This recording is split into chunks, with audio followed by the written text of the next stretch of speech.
औज़ुबिल्लाहि मिनश्शैतानिर्रजीम बिस्मिल्लाहिर्रहमानिर्रहीम। अस्सलाम वालेकुम वरहमतुल्लाहि वबरकातुहू।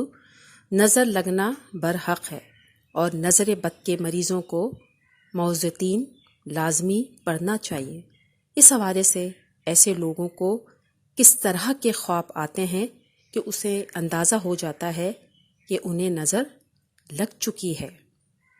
आज मैं आपको बताऊंगी वो दो ख्वाब कि जिन लोगों को वो नज़र आ जाएं उन्हें अंदाज़ा हो जाएगा कि उन्हें नज़र लग चुकी है, और फिर इसका इलाज क्या है वो भी आज की वीडियो में मौजूद है।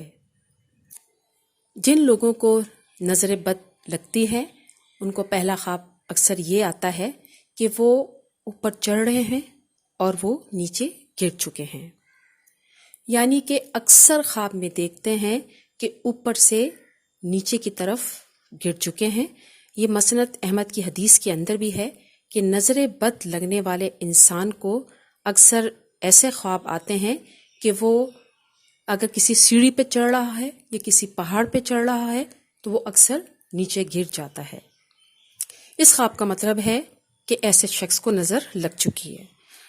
और दूसरा ख्वाब जो नज़र बद के मरीज़ को आता है कि अक्सर वो ख्वाब में आंखें देखता है कि कुछ आंखें उसको घूर रही है, लाइक जैसे वो किसी रास्ते पे जा रहा है या किसी मजमे में है या किसी शादी में है तो मुसलसल कुछ आंखों को घूरता हुआ पाता है।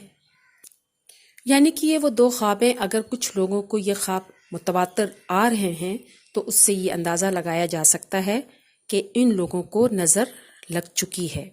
और इसका इलाज भी है जो मसनून है, जो रसूलुल्लाह सल्लल्लाहु अलैहि वसल्लम ने भी बताया कि इनके लिए मौज़तीन को पढ़ना चाहिए, यानी सूरह नास और सूरह फलक को।